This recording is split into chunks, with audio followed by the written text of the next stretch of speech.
Hi, I'm Adrian Kennard, and I'm going to give you a quick rundown of how our card printing service works.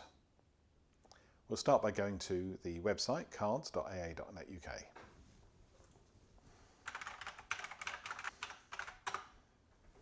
As you can see, we have an option to be a new customer or to log in.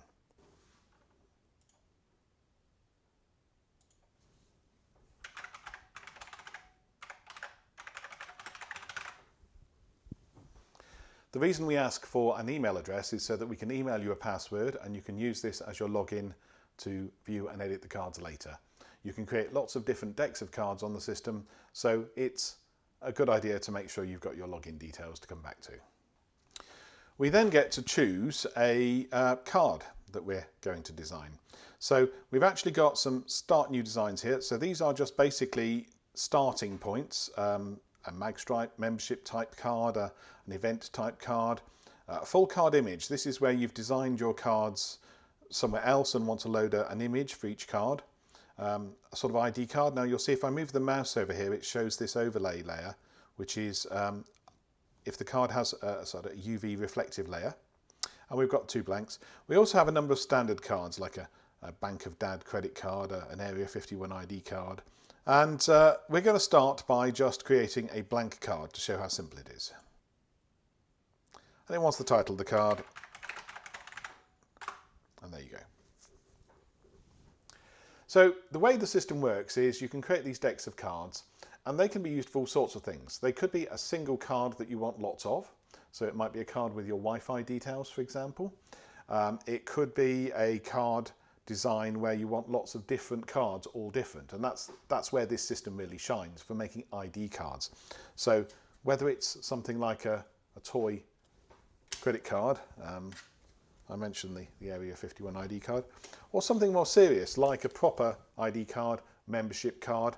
We have people doing things like housing association rent payment cards with barcodes on and things like this. So it's very flexible what you can do with this system. And it's very easy to order cards from us, but you need to start by making a design for your card. So let's see how easy that is.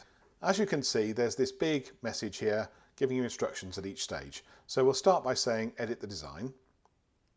And as you can see, it wants a field adding to the design. So we could start with something simple like a text field. It also suggests a good start would be a background image, but you don't have to.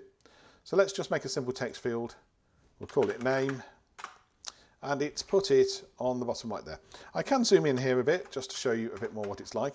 The images on the preview here are complete scalable vector graphics, so they let you see in meticulous detail what you're doing.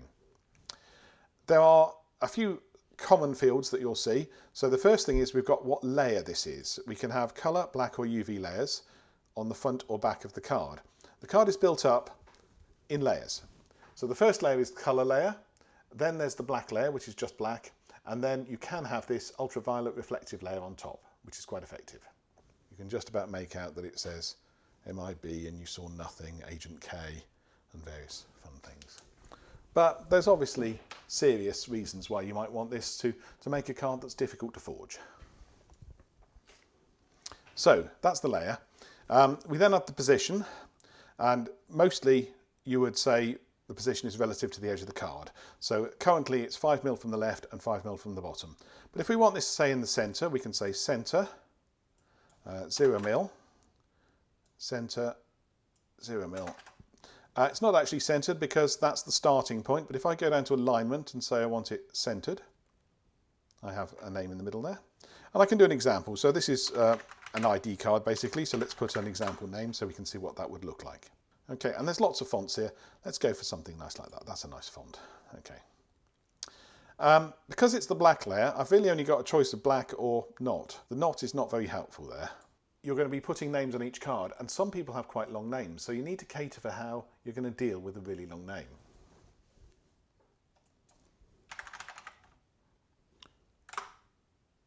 So, Frederick Simon Bloggs Smithson Jr. Bit long. I had to contrive something to be a long name. So what I can do is I can actually set the width and say, let's say 75mm. It draws a little box to show me the actual area here, and it squashed it. So if I put it just back to, say, just Fred Bloggs, then it fits nicely. You can say you want it stretched, but that's rarely what you want. So it's quite flexible. That's just an ordinary input field, a text field. We'll save that. There you go. Shall we add another field? Let's just add job title. It's nice and simple. And we'll go for centre of the card. This time we'll say relative to the previous item, below it, 1mm, centered text. And I'm going to say I only want 4mm high and the same font. And we're going to say 75mm wide. And as you can see, I've now got a job title in a slightly smaller font, still restricted in width, nicely below it. And there's lots of things I can add. So there's input fields, text, photo, barcode, and magstripe. There's fixed fields, text, images, rectangles, just coloured rectangles, a whole background image. There's various fixed things like date, year, and so on. You can actually have a barcode that links to a V card that's downloaded with lots of details. So we'll come on to more of those later. Let's add something really simple. Let's add a fixed image, and we're going to upload an image, a logo, and we're going to say we want it on the right and at the top. Now it's 20mm wide and 20mm high, and that's not really very good for this logo because it's wider than it is high. So it's cropped it to the shortest dimension there. If I tell it actually I want it to be 0 height, that means work out the height from the logo, which it has, and maybe we'll go for a little bit wider than that. Let's go for 30mm. So we have a nice logo there. So that's a nice typical sort of business ID card just on white. You could load a background, that would be nice. What if I wanted to put a picture on this? Well, I can go in here. Let's just move this down a bit here, and so I've got some space for a picture. Let's say, as you can see, it's sort of instantly updating the preview for you there. I'm now going to add an input photo or image, and I'm going to tell it I want it at the top, and I'm going to tell it I want it 30mm, and I'm going to call it a photo. The system recognises photo and puts in a nice sort of dummy photo for you to give you an idea. So we've now got a name, a job, and a photo. Nice and simple.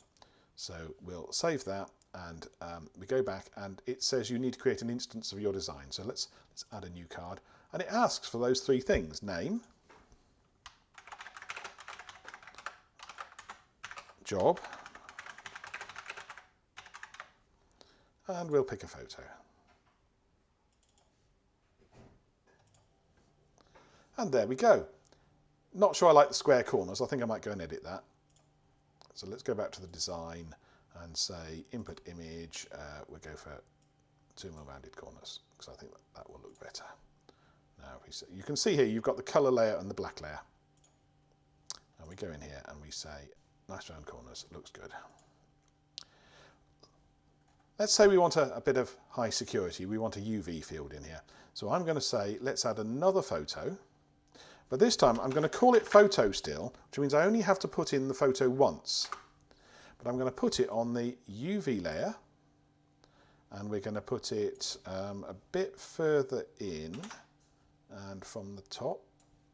And you can't see it, can you? I'm going to say it's 30mm high. You still can't see it. The reason you can't see it is you put the mouse over there to see the UV layer, and look, there it is. Well, might be worth looking at an actual example with a photo. So again, colour, black, UV, this is the order they're printed. You can change the order within each block. So if I wanted to put name below job, I could, but then this relative position of job from the previous field would go horribly wrong, so don't do that. So, oh, did you see it then? When I clicked on the label, it appeared. So even here, you can see it's got UV. And there you go, high security. Maybe I want a barcode on there. Let's put a barcode on there. Let's have a barcode. I'm going to call this name so I don't have to type anything. And that means the content of the barcode will be the name. And I think we'll put it on the middle right. Actually, let's put it up. There you go. And let's say it's a QR code. You've got a choice. Data matrix QR code 39, ITF code 128. UPC with the digits below. You've got all sorts of choices there, so we'll go for a QR code. So there's a nice QR code on my card which has the name in it. Really boring, but as you can see, colour, black and UV, and there's my card again. The X is up here in the UV layer because the machine prints a MAC address, so that shows you where it's going to print. And it's an ID card, so why don't we go in and add a slot for a clip? Bingo. So that's where a clip would appear, and there's no other information on the slot. Now, I might want double-sided. All you do for double-sided is you create one of these on side 2. What I could do is I could say I want a mag stripe, and I'm going to make the name appear in the name field of a mag stripe. It's not necessarily usually what you do. The system has realised you can't have a slot and a mag stripe, so it's put the slot vertically the other way round. So perhaps we won't bother with a mag stripe, but you can see where the mag stripe would be, and it's made it double-sided. The system will actually overlay all sorts of things. You can say, what would it look like with a sim? Well, a sim would block out that and would look really bad. So we'll not have that either. So you've got various overlays which will show you useful information. I mean, I might want something boring on the back, like, I don't know, some fixed text. A good example is some fixed text. So if we put some fixed text on the back in black, and we're going to say where we want it. I'm going to say what, I don't know, pick a font again. Right, you've actually got a block of text, you know. Let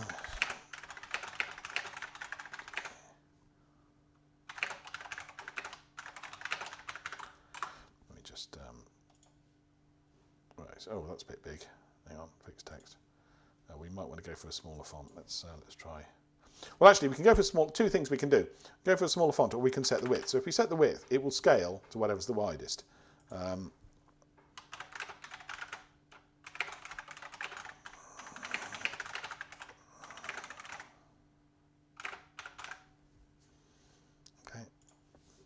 And you can see what it looks like there. You can put a whole block of text there quite easily. So that's the sort of thing you might want to put on the back of a card. And now it's double-sided, so you can see the front and the back. Which is cool. You can import with the CSV, where you import these fields. If I add another card, I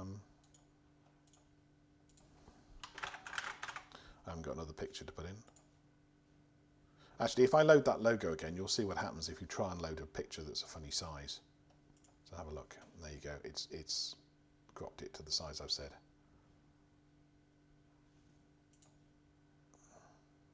I could even go for a background. I don't really have much in the way of a background handy here, but let's try.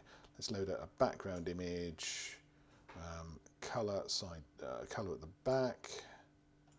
Let's load some clouds. There you go. We've now got a background image on the colour layer there. So these have on side 2, they have a colour. As you can see, it's really flexible. You can do designs with fixed text and fixed images and per card text and images and barcodes.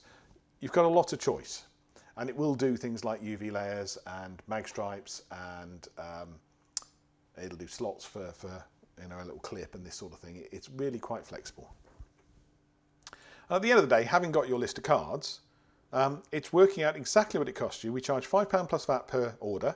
So you can order one card if you want, £1 a card, but it goes up to an extra £1 for double-sided, an extra £1 for ultraviolet, and if you really want, an extra £1 for mag stripe. So it works out exactly what it is plus VAT, making a total, tells you exactly what it's going to cost. There's a link to our pricing stuff, and you basically click on there, and our sales staff get in touch to sort out the billing, and we'll send the cards. If you've got an existing account set up and you're just ordering some more cards, which often happens, that people who've got, we have a school that do their staff every year, and so they just order a new set of cards every year, and it's already set up and we've got the account details, so they just click and within a day or two they get a nice batch of cards in the post and an invoice. Really simple.